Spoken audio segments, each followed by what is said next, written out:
Well, hello, everybody, and welcome to another edition of our Life West Leadership Line. I am Dr. Ron Oberstein, president of Life West, and I have a very, very special person with us today, somebody who's been in practice almost 43 years and has just done amazing things in chiropractic. She's a 1977 Palmer graduate and went on after school and immediately went to Oklahaven and has taken over and just built up Oklahaven to the heights that it's at right now. So I want to introduce, without further ado, Dr. Bobby Doscher. Hi, Bobby. How are you? Hello, Dr. Oberstein. Good to see you. Yeah, great to see you too, Doc. My honor to be here today. Well, we're excited, and I'm more excited. I have to just tell you this because it's February, and we'll tell the viewers about that. But as we move on, but let's talk. Let's you've been working with kids, disabled kids, kids who can't afford chiropractic care, kids who have been kind of, and I say this very gently, but tossed to the side or have nowhere to go. Parents who have nowhere left to take their kids. And we're going to get into that about what you're doing at Oklahaven and all the great things that are going on. But let's start with just a general sense of history. You graduated in 77. I know could be your third or fourth, profession that you've been in, your last, we know that. But share with us like the history that got you to chiropractic. Oh, I was born and raised in Philadelphia, with 7 medical teaching hospitals. I was a United States women's umpire in field hockey, lacrosse, and basketball, and I hurt my knee. And I have to go back a little. I had already had knee surgery on the same knee, and I also ended up with an exploratory operation. And just luckily, my father played golf with the surgeon, and he said her gut was just full of pills. So when I needed the second knee surgery, it was like, wait a minute, I don't want to do that. And someone said, try chiropractic. Well, the family went, how do you say that? They were all just amused. I went to the chiropractor, Mace Thompson. He went to Palmer, but he also was the chiropractor for the Eagles back then. He adjusted my knee, adjusted my neck, and I'm healthier today than I was in my 20s. Yeah. So I'm very grateful for chiropractic. I love chiropractic. I did wear braces on my legs the first year of life. So that's always a clue that the child's off some way. Something's going on. And the other thing too is I know that, before you got into chiropractic, you were doing all kinds of things. And I know one that you did was huge, was that you were a flight attendant, right? Correct. No, I was a stewardess. Oh, back then they were called stewardesses. Yeah, we were stewardesses. We take that very seriously. Yeah. And just share with our audience, some of the longer flights that you did. Well, I went around the world one night. We did stop different places. It was at Christmas. Then I also took the troops to Vietnam for almost 10 years. Yeah. And that was a very hard journey. We'd come home and we'd speak out against the war and no one would listen. So it's like talking about chiropractic almost. Yeah. They just say, oh, she's nice and interesting, but we don't want to hear about it.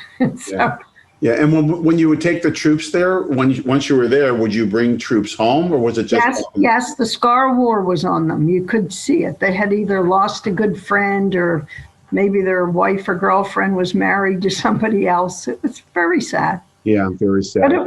And then you got led to Palmer, right? Graduated in 1977, right? Mm-hmm.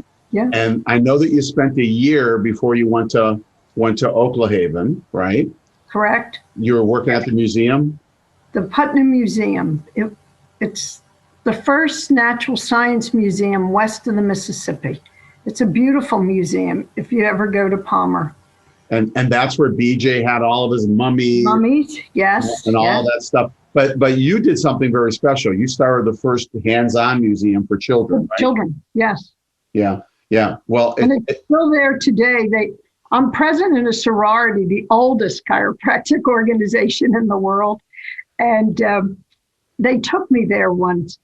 oh, maybe, I hate to say it, it might be 10 years ago, but it's entirely different. Maybe there were 10 things left in the room. It's a big cinema now, and it was very fascinating. Yeah, yeah. And what people don't understand is when touch museums, hand touch, Yes. where you touch things, you do things like that. Yes. I mean, that was not the norm. It used to be, have the ropes stand 10 feet back, just you, and the interaction and to allow children to interact is really amazing because, that started your work working with children, obviously, as you went to Oklahaven. So you get drawn to Oklahaven. You got a phone call, something happened. I don't know what took place, but. Well, they needed chiropractors in Oklahoma.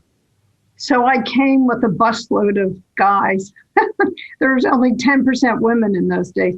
And I ran into Dr. Wayne Clark, another Palmer grad, who was an upper cervical person. And he had with him Dr. O.S. Witt. And Dr. Witt was a young boy who fell off a wagon. We kid, it had to have been a horse and wagon because he was 90 years old 40 years ago. And they said he'd be dead by sundown, if not dawn. And an old female chiropractor came in, adjusted him. He got well, became a chiropractor, and worked until his last week of life in his 90s. Wow. He wanted to will the center, but it had to be staffed. Yeah. And so when you got there, Oklahaven was started by 6 chiropractors, right? 6 chiropractors, and 2 of which had polio as children. Yep. One was Dr. Lynch. His father was a chiropractor, and they worked on them all night and got them better. So share with our audience who maybe they don't know much about Oklahaven. They've heard about Oklahaven, but share with us what the founding principle is of Oklahaven and what you're doing with it. Oklahaven, to me, is to talk about chiropractic and show the world the profoundly hurt children becoming well. I'm always loyal to Life West because every child who came had been normal the day before, and after a vaccination, they became paralyzed or brain injured or something. So when I came in the beginning of Life West, I showed these pictures and told them the story. Dr. Pat Gaiman, she went home and wrote a book, What's in the Vaccines. I always thought if we exposed the vaccination issue, maybe we could tell the story. But now I find this aid to disabled. A young mother will take $500 or $1,000 a month and send the child off to daycare or something instead of treating them like a really sick child, keeping them home, feeding them whole food, she has to cook, and bringing them every day until the body restores itself. Yeah, yeah, and I think that people need to understand that the kids that are coming to Oklahaven, right? They're disabled. Talk about the children. The children are everything. Downs. I had a little girl on Wednesday. She was precious, but she was so twisted. One leg was 4 inches shorter, and she was 4, and she'd take a step and fall down. And just in adjusting her, she was amazing. The feet came even, and she wanted to walk quickly, but she couldn't. She fell. It broke my heart. But the mother agreed to bring her. I find that you're looking at 3 to 6 months to get the body to turn around. Right. But I need a coach there, because I said, give me 3 months with this child, and it's not free.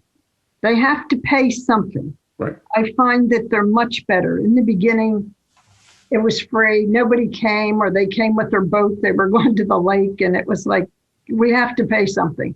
Yeah. So they do pay something. But if you have a child like that, you can't afford to keep paying every day.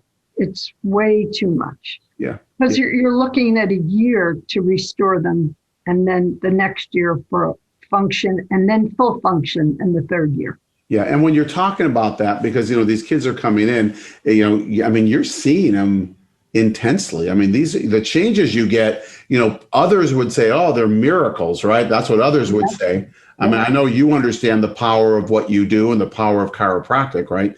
But you're seeing them intensely. Like when they come to you at the beginning, how often are you seeing them? This is what I learned. At Palmer, I had a great time. I loved it. And the upper cervical work, they really need to know that. And I love it that you teach that. Yeah. I wish we taught all the techniques, the upper cervical techniques, so they'd come to some conclusion. But the main thing is you've got to get the atlas straight. Yeah. Then I came to Oklahaven and I ran into Dr. John Carver. Well, that's Willard Carver's grandson. Right. And John always says it's children in chiropractic. It's not pediatrics, the study of disease. So he taught me that when he had polio as a child, his father adjusted him all night long or all day. I find that it needs a minimum of 3 treatments a day with about 40 minutes in between for the body to reset. And then you do that until they need to come only once a day, and then once every other day, and then from there, right, to become a full-time patient. I have children now that are really cute little boys, and they only come once every month or 3 months if you get them right. Right. Yeah. And what happens is when you're seeing them, obviously if I see them this morning and then I wait 40 minutes, or maybe they go and they come back, in the early afternoon and maybe come back at nighttime. I would imagine at some point we're seeing them, we're doing less and less. Yes. And that way, they're holding their adjustments, and then and then that's how they promote, right? Right. And you know how I learned that? A mother brought me one of the first autistic kids I ever saw. And she was all over the place. The mother was pregnant and the poor child kept falling into her and all this. And so she was late one day. She was from Tulsa, an hour and a half away. And she said, the IRS, they impounded my checkbook. I can't pay you today. And I said, that's all right. And she said, I have to go down to the IRS. Oklahoma City's the capital here. And so we said, we'll take the child with you. She used to come before lunch and then after lunch and later in the day. So we said, we'll take the child with you and then turn her loose once you get the IRS off. So she did. And the papers were all over and they said, how can we help you, lady? Got it done pretty quick, right? Yeah, real quick. So that's but it's interesting because there tends to be this, I don't know what kind of model it is, but it's like just see somebody the least amount so they'll come back or do whatever, that kind of thing. And the truth is that when it's almost like if someone was acute.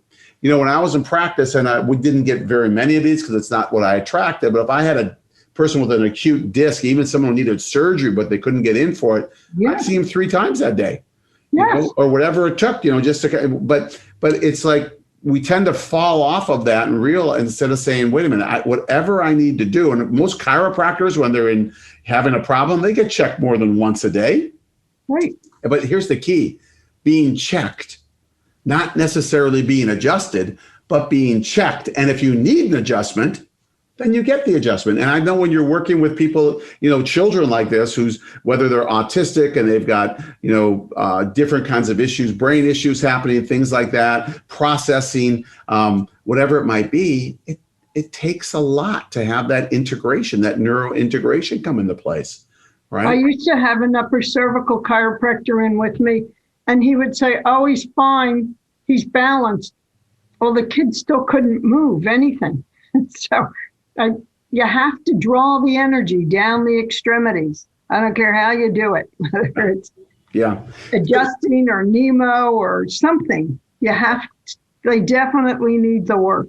Right. So share with us, some of the cases you've seen and some of the cool things that have taken place, at Oklahaven, because it's got such a rich history, over the last 40 years, and so much has taken place, and the stand that you have about making sure children, have chiropractic care has been so powerful.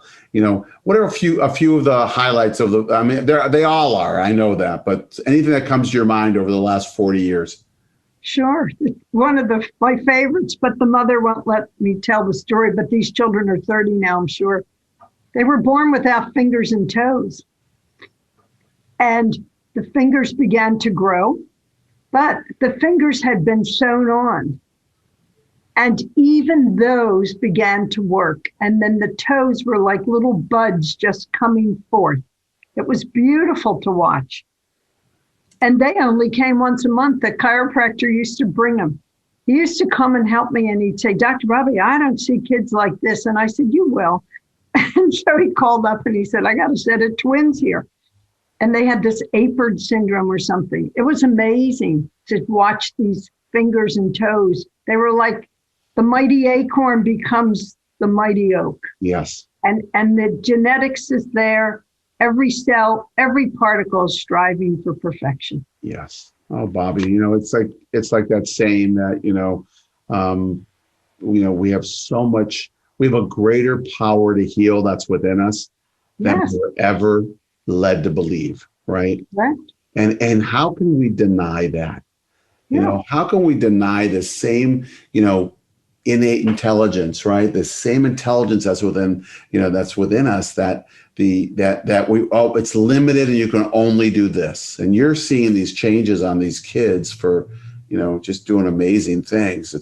It's really incredible. And you've stayed the path for 43 years. I have seen the world, though.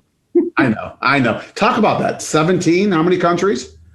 Oh, over 17. But I had been the stewardess. I had seen the world. Yeah. It didn't matter. Yeah. And I think every stone's a stepping stone. I think I love what I do. Yeah. And it's very fascinating to watch how the body, but you must use your hands, I tell them. Chiro means hands. Yeah. You've got to feel the energy. You've got to feel the force. You got to pack the chi. You've got to get it going. You have to really use your hands. Yeah. Yeah. Oh, I love it. I love it. So let's talk about Oklahaven. Let's talk about Have a Heart, because this is like, this is your month, February. And I know you started this whole thing, the Have a Heart month, right? And I'm thankful for Life West. We give the Golden Heart Award. The person and the college that does the most wins the Golden Heart. And that's the giver of life who asks for nothing in return, just gives. Yeah. And I'm a calligrapher, and one of the great calligraphers of the country always does the calligraphy work for me.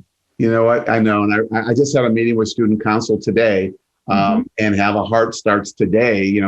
For those of you who are watching this, it might be a few weeks out, but today's February 1st. And the secretary of our student council, Sophia, is in charge of it. And she said, Doc, we're ready to go, because our students I think we've won it like 5 or 6 years in a row for the top school to donate money. And because we are so passionate about giving, doing, loving, and serving out of our own abundance. But share with us the Have a Heart for our viewers to be able to understand. And we're going to put something on the screen so that they can go in and they can be able to donate if they wish. But share with us, where it came from and why we're doing it. Well, I gave a lecture at Life West, and then I went down to Cleveland. I took the train down, and I told the story. And Dr. Angie Wellacala, she has passed on. It's sad, but she took it and she said, "What can we do, Dr. Bobby?" And I said, "Well, there's a chiropractor in New York who had a sister that was a PR person, and he wanted to sell hearts at the mall and send us the money and tell everybody about chiropractic in children." So I said, great. So when I was at Cleveland, Angie asked me, what could we do? And I said, call the guy up, ask him what he did, and then we'll do it. So she really got it rolling. And we've done it now for about 24 years, maybe. But what it is you just, in your practice, it builds your practice. It shows that you're bigger than just chiropractic. We always kid. We didn't know you treated the children. We didn't know you could heal these children. Even my own father said, my gosh, Bob, these children are a mess. And I said, yeah, show it to the neighbors. Just show it. So we'll send you a video of the children. It's just a short one. We need a new one, but it's good enough. Most of the children are from Russia in this video. The power of chiropractic for the children. Sell the paper hearts. But what has touched my heart, Dr. Ron, is some people might have a great artist in their practice. They'll raffle off one of their artworks. Some people, one person had a lady who made quilts and she'd donate the quilt every year. Wow. And people would raffle it off. It can be a visit. It can be anything. This is a different year. You may not have the money to give. So ask. I also said, tell it to the world. Let's get moving it more, but it's just slow in God's time. So a young female chiropractor in a small town went to everybody in her town and collected coupons like Jiffy Lube and all this. And she raffled them all off and sent us the proceeds. Oh. So they really have touched my heart, how they have raised the money. Yeah, yeah. And as you're doing that, you're telling the world. Yes. And all, besides the world knowing what chiropractic does, right? And, you know, in and of itself, and also, you know, with children, right? Yeah. It's also keeping Oklahaven going because you are a nonprofit. You are funded. These people who do pay you, they're not paying you a lot, obviously, because they're not necessarily, you know, either they're on disability or yeah, they're taking care of their child or whatever. So it does keep this work going, which is so incredibly important, right? And that's where our students get behind it and our school gets behind it, because we want to make sure that we keep this moving forward, that your work, and then, you know, whenever you choose to step aside, I know you're not ready yet, but whoever comes in to replace you, whoever comes in to replace you has that momentum, has the same support, so that we could be able to do that. And it's really our honor to be able to help and also get everybody's awareness, because it really does raise the awareness about children and chiropractic. So I hope all of our viewers, you know, click on the website. It's either in the body of the email that came out, or you'll see it here underneath, and just go on there and do something, you know, share or contribute something. This is about a nonprofit. This is about taking care of children who really have nowhere else to go. And they're getting phenomenal results through chiropractic. And we're literally changing the world, right? One child at a time. Correct. And the children are the future. Yeah. Yes. And God knows we need a bright future, right? Right now, we do. I think it will be our turn. It will. And I feel it. I feel it so strongly. So thank you. Thank you, Dr. Bobby, for all that you do, for the dedication you've put in over at Oklahaven. And, you know, you could have went off and done something else anywhere, whether Philadelphia, Hawaii, anywhere around the world, and just, you know, live this, you know, I know you've lived a magnificent life, but you've really pushed, you know, and made this children and chiropractic, you know, you just took it to the moon, and it takes a lot to do that. And I know that's your passion. So thank you for all you've done for myself and all of our viewers, and spending those years. Thank you. You got it. You got it. And stand to our viewers. You know, Dr. Bobby isn't doing anything different than something that you and I can do. Literally, she found her niche. She found her path. She went and did that. Help support her, you know, and support the mission, right? And take this further and further and further. And also gives you great ideas in your own practice of things that you can do in a subset in your own practice, because there's so much that can be done that we can help change this world, heal this world, and make ourselves and make the world a much better place to live. So until they can bring a child, you know, they can send a child, or they could come with the child for the week. Yeah, there you go. So you can come with the child for a week, go to Oklahoma City, and be able to do that. So Hey, until we meet again, it's a pleasure to have you with us. Watching this life leadership line with Dr. Bobby Doscher. We love and appreciate you. Let's keep doing the best we can to change this world one spine at a time. And please know that keep hugging those people around you and let them know that they have a power far greater within them to heal than they were ever led to believe. Okay, and I'll come at you again at our next Life West Leadership Line. Talk to you soon. Bye-bye. Thank you.